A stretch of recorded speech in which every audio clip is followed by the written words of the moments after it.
Friedrich ओरक von havoc. सबसे पहले हम शुरुआत करते हैं उनके इंट्रोडक्शन की।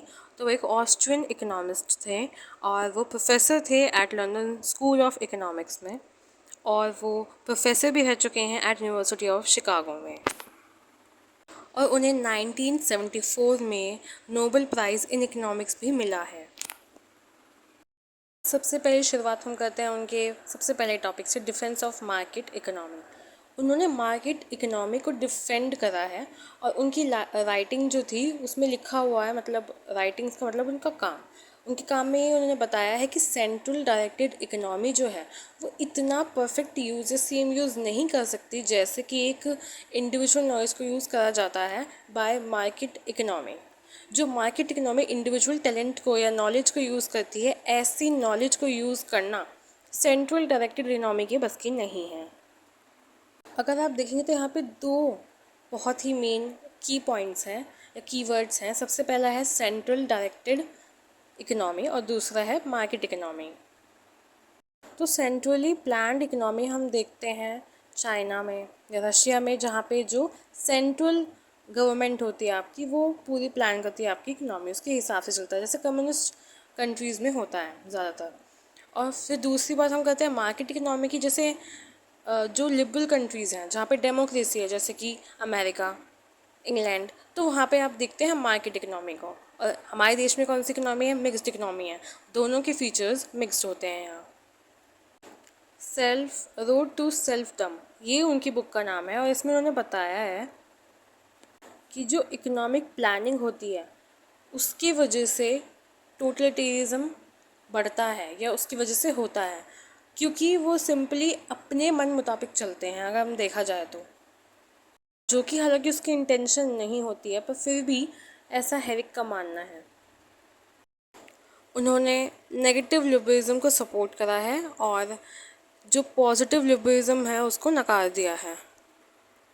लेकिन इससे जानना पहले ज़रूरी है कि नेगेटिव लिबरलिज्म और पॉजिटिव लिबरलिज्म में क्या डिफरेंस है। अगर हम नेगेटिव की बात करें तो वहाँ पे कोई भी तरीके का इंटरफेरेंस गवर्नमेंट का नहीं चलता है, लेकिन पॉजिटिव में जब तक आप किसी को हानि नहीं पहुँचा रहे हैं तब तक गवर्नमेंट जो है इंटरफेयर नहीं कर सकती। ये होता है पॉजिटिव लिबरलिज्म।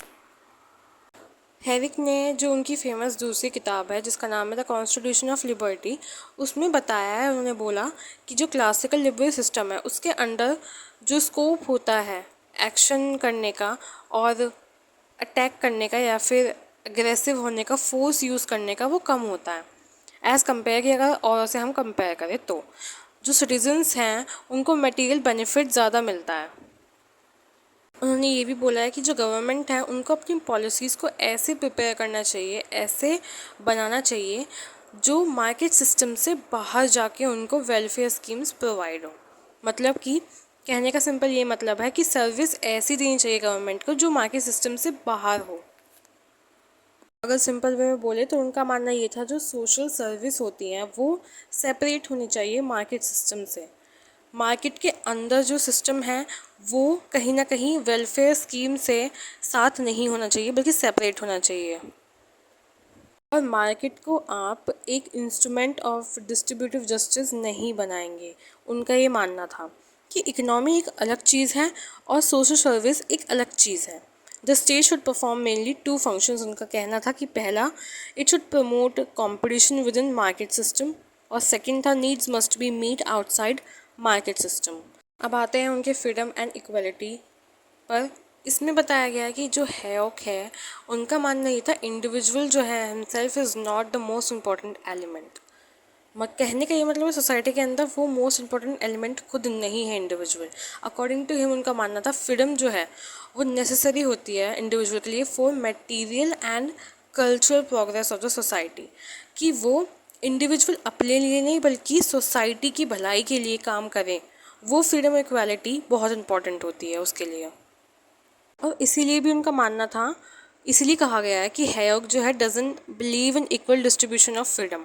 उनका कहना है कि इक्वल डिस्ट्रीब्यूशन ऑफ फ्रीडम से कोई फ़र्क नहीं पड़ता, बल्कि वो ये मानते थे कि इससे अच्छा ये होगा कि कुछ लोग जो है वो इंडिपेंडेंट रहे then that no one in society is independent, कि कुछ लोगों का इंडिपेंडेंट होना ज़्यादा बेहतर है किससे कंपेयर करा कि सोसाइटी में कोई भी इंडिपेंडेंट नहीं है, तो उससे कुछ का तो सही हो सकता है, मतलब कुछ तो इंडिपेंडेंट रहे, वो ज़्यादा बेहतर है, ना कि ये बेहतर है कि पूरी सोसाइटी ही ना इंडिपेंडेंट रहे। Similarly it is better for some people to have complete freedom than for everyone to have little freedom even if rest are deprived of it. कहने का सिंपल ये मतलब है कि जैसे पहले मैंने बताया कि कुछ लोग इंडिपेंडेंट रहे वो ज़्यादा बेहतर होगा कि कोई ना इंडिपेंडेंट रहे उससे, तो ऐसे उन्होंने कहा है कुछ लोगों को अगर कंप्लीट फ्रीडम मिल रही है वो ज़्यादा अच्छा है। किससे बेहतर है वो कि किसी को भी फ्रीडम नहीं मिल रही है, कम फ्रीडम मिल रही है। आते हैं उनके काम के क्रिटिसिज्म पे। मतलब कुछ बातें जाहिर सी बातें हर थ्योरी में रहती हैं जो क्रिटिसिज्म का शिकार होती हैं या क्रिटिसिज्म का टॉपिक होती है, तो यहाँ पे भी कुछ ऐसे पॉइंट्स हैं जो हम डिस्कस करेंगे। सबसे पहला, he by nature gives preference to demands of strong over needs of the weak. उनका कहना ये है, जो क्रिटिसाइज़ करते हैं इनको, कि उन्होंने बाय नेचर उनको ऊपर रखा है जिनकी डिमांड्स स्ट्रॉन्ग है over needs of the weak. दूसरे शब्दों में हम कहें तो नीडी पीपल की कैसे हेल्प करी जा सकती है या वीक सेशन की कैसे हेल्प की जा सकती है सोसाइटी के अंदर, वो उन्होंने नहीं बताया या उनकी बात नहीं करी गई। और अगर हम सिस्टम के ऊपर आते हैं, इकोनॉमी, टाइप ऑफ इकोनॉमी की बात करें तो उन्होंने लिबरल का साथ दिया है। कहने का ये मतलब है उस सिस्टम का ये ही तो एक क्रिटिसिज्म कहा जाता है कि वहाँ पे कंपटीशन लेवल जो है वो बहुत ज़्यादा बढ़ जाता है। और जो उन्होंने बात करी कि आप सोशल सर्विस को मार्केट से बाहर रखेंगे, पर उन्होंने ये एक प्रेजेंट नहीं करा तरीका कि कैसे बाहर रखेंगे, ऐसे क्या प्लान्स बनाया जाए जिससे कि ये चीज़ हो सके, कैसे सोशल सिक्योरिटी दी जाए लोगों को विदाउट कंट्रोल और प्लानिंग ऑफ द सिस्टम। एक पूरा प्लान नहीं बताया उन्होंने, क्लियर प्लान नहीं दिया, तो कैसे स्टेट जो है वो प्रोवाइड कर सकती है सोशल सर्विस को लोगों तक without disturbing the market mechanism. ऐसा तो नहीं हो सकता, तो आपको सोल्यूशन अच्छे से देना चाहिए। प्लान तरीके से उन्होंने क्लियरली ये नहीं बताया है, तो एक क्रिटिसिज्म इस पर भी होता है। तो ये थी आज की वीडियो। चैनल को सब्सक्राइब करिए, शेयर करिए, लाइक करिए, कमेंट करिए कि आपको कैसे वीडियो लगी।